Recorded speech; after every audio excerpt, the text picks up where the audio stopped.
All right. Hi, everyone. So this is Stan and Robert from Low and Company here again. We're just here to talk about some news that came out today. So both of us are immigration lawyers at Low and Company, and we're hopeful that this segment might be interesting and helpful for some of you who might be interested in some information about immigration to Canada.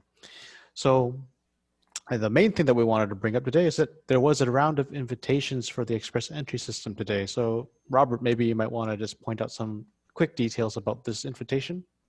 Sure. I thought that maybe the best way would be to sort of start with just sharing what that looks like, Mm, so that we can all sort of see that together. So I'm going to share my screen with you, sure. and so that comes up, and we can all see it together. So I think what's interesting in today's draw. Um, So first of all, it's draw number 166. So this, they started counting it all the way from when it first began, when Express Hmm. Entry first began. I think it was in 2016, if I'm not wrong, 2015 actually, 2015, yeah. 2015. So this is the 166 draw. So that is the number. And it's also the first draw in November. Hmm. And I think the sort of thing to note, which maybe some of our viewers will not may not have picked up on, was that the previous draw was actually in the middle of October, and it's actually been they usually do it every 2 weeks, so this Hmm. is just a little bit longer than 2 weeks. That's right. Yeah, and the thing that I noticed too is that so in terms of the way that the invitations are issued, sometimes they do restrict them to some of the programs that are managed Hmm. under the express entry system, but some Yes. aren't. And so this is one of the last few that has actually had no program specified.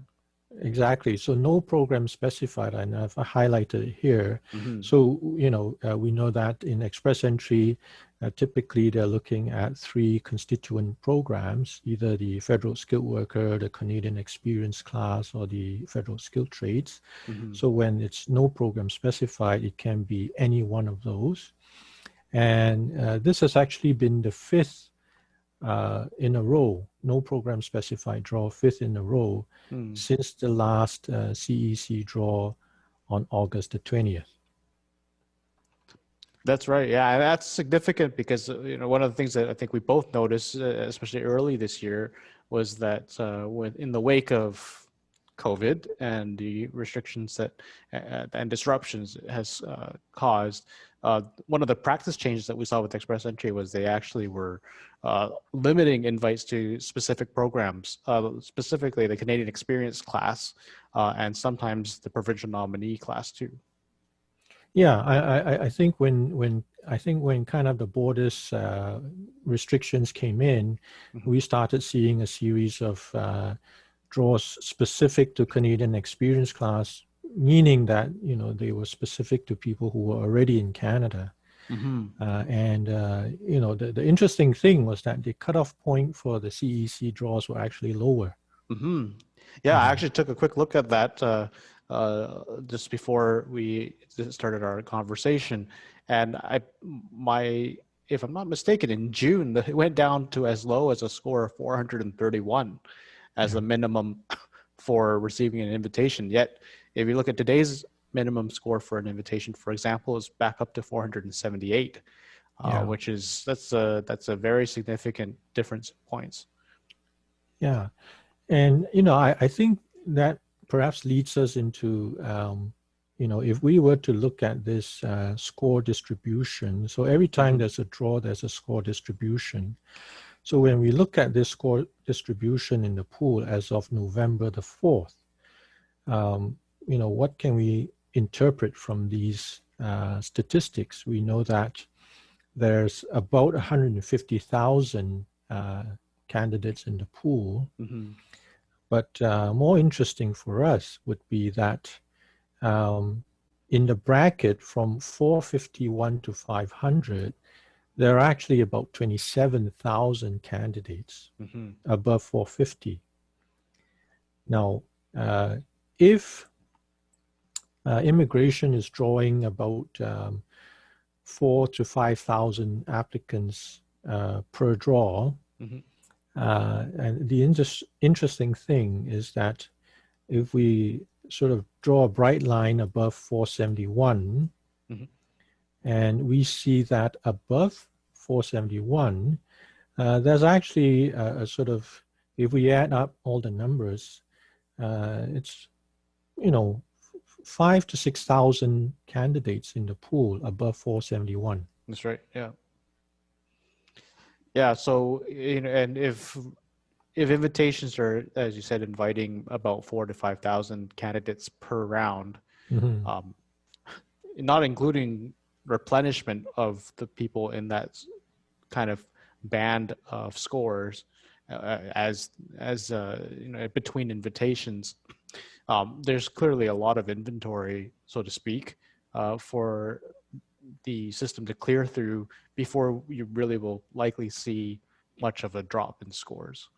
Yeah, you're totally right. And I think a lot of people don't realize this, which is that this sort of, the pool isn't static, and Mm-hmm. it's not a first in, first out system. So at any given time, there would be new people entering the pool, Mm-hmm. and some of them may have higher numbers than those who have already been in the pool for some time. Yep, So that's it's right. not a question of how long you've been there. It's a question of how many points you have at that point at any given time. Yeah, and who else is in the pool with you? Yes, And exactly. and I've told many clients this who've been trying to navigate the express entry system themselves, Mm, which is that if so in the past, I remember maybe 2 or 3 years ago, the government was issuing maybe about 5,000 invitations per round. And so at that time, I believe that was when we started seeing scores drop to even below 420. Um, but before this recent segment of invitations, I think it's in September that you've observed that it's been about over 4,000 invitations per round. They'd mhm. been closer to the 3,000 to 3,500 invitations per round, and so from just looking at the numbers, it looked to me like one of the contributing factors to the high score was the fact that the number of invitations had actually decreased so much. Um, but the other interesting thing, though, is that when you look at the score breakdown, there seem to be far more people scoring at 470, 480 or higher than there probably were before, because Yeah. even when they were inviting people at 5,000 invitations per round, um, it it was still dropping far below. But if you use the same breakdowns now, as you observe, there's probably about 6,000 people with scores of 470 or above at this point in time.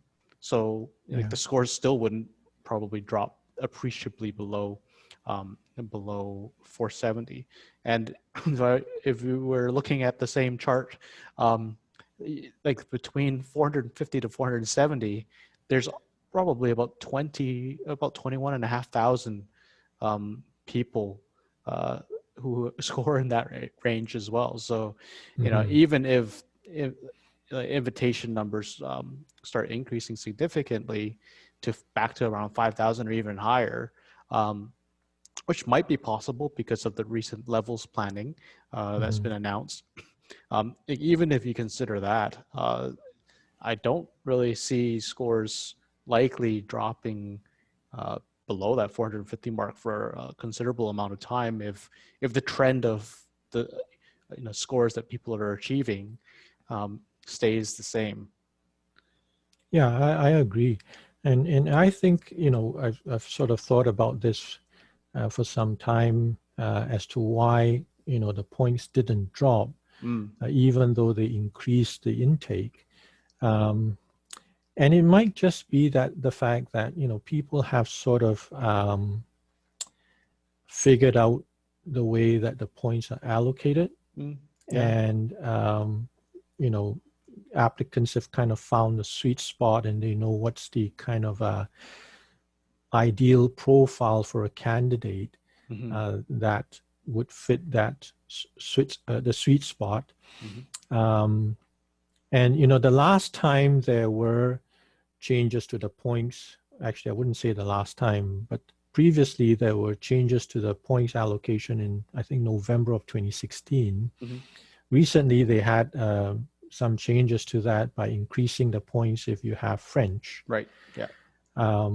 So the point system can actually be changed now and then by immigration, by the minister, through ministerial instructions. But I thought it would be good for us maybe to have a look at what the profile of an ideal candidate may look like. Sure. And that can give maybe some of our viewers some information to consider. So I took the trouble of roughly doing this profile. And I mentioned to you that this is actually a variation of an actual real profile for a client of mine. Now, so she is from the United States. She's 28 years old, has a master's degree, and took the English test and, basically scored off the charts for English. So for English, basically she scored the maximum. And so when we were looking at her under the Federal Skilled Worker point grid, she cleared the minimum of 67 points required. So that meant that she became eligible for express entry without even having to come to Canada and having to work here. Right. So totally without any arranged employment, without any Canadian experience. And when we put her into the comprehensive ranking system, you can see here that she actually had a score of 481. Which is clearly right in the wheelhouse of what would be a competitive score nowadays. Exactly. Yeah. Exactly. So what can we take from this profile? I mean, she's single. She's below 30. She has a master's degree. She had maximum for language, and she had 3 years of foreign experience, high-skilled foreign experience.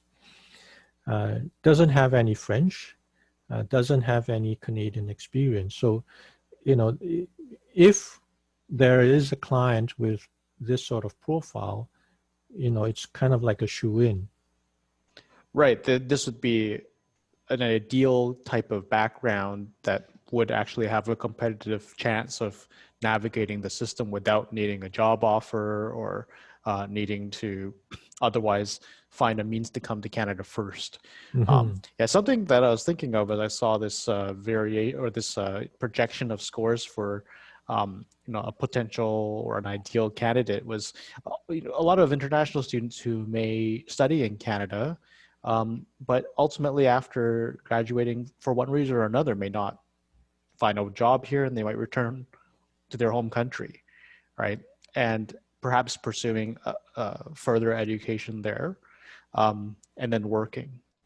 If for some of the international students who come here when they're, they're directly out of high school, it might actually be feasible for them to complete like a bachelor's degree in Canada, which in the express entry system would currently give them a bonus, I think, of 30 points, and then return to their home country, complete a master's degree there, and accumulate 3 years of high-skilled work experience in their home country.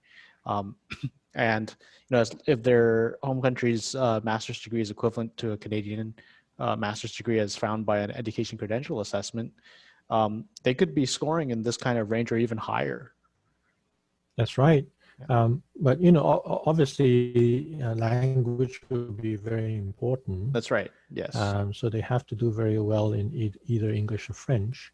Yeah. But you're totally right. So the messaging sometimes that people can come here, become an international student, after that have a pathway to permanent residence.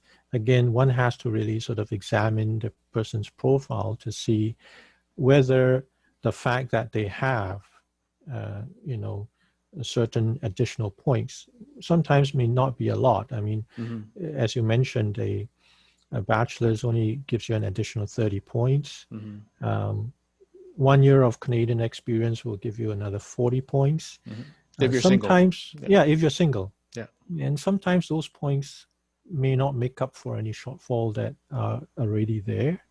Especially if the person's English is only closer to the minimum required, right? Yeah. Yeah. So I think the sort of takeaway, I mean, from this discussion really is that, before, if a person is sort of intending to become a permanent resident of Canada, so before they actually even take the first step, would be to, consult a lawyer, speak to an authorized representative who could do an assessment of that person's points to see where they are, where they can be, and what needs to be done in order to fit them into giving them a good chance. Yeah, and the other thing that I can think of is for people who might have been in Canada before, and they've gone back to their home countries, and again, pursued maybe further study or just really accumulated good work experience back in their home countries. It actually is very much worth assessing what their current situation, getting proper assessment of their situation to see how exactly they would fare in the express entry system, because there might actually be a good chance for them, even though they might not have been able to remain in Canada to work and gain the experience that they might have originally wanted to do here. Because the way the system is set up and the way the scores break down, it is still possible for a person to navigate it successfully and to be a competitive candidate. But again, like you said, it needs proper assessment so that you can get that information and plan accordingly. Yeah, totally agree. I think a lot of international students, well, some of them may actually be able to get a high-skilled job easier from their own in their home country rather than in Canada. That's right. A lot of them have families that support them and have a very big network of friends and contacts in their home country. Easier for them to secure a high-skilled position than if they were to graduate here and then find that they're struggling to find a high-skilled position as a fresh graduate here. Right, which a lot of Canadian citizens and permanent residents living here would also find themselves struggling with as fresh graduates. So Yes. Yeah, certainly something I think that's important for a lot of people to realize when planning on their immigration to Canada, especially if it involves an investment as large as coming here to study. Definitely. Very good point there. Okay, well, I think that concludes what we had to say about today's invitation in the express entry system. So unless you have anything else to add, Robert, perhaps no, I we'll think, just wrap things up. We'll wrap it up there, and hopefully if there are any sort of news that come out in the pipeline, we'll have another video. Sounds good. Good to see you. Take care. Thank you.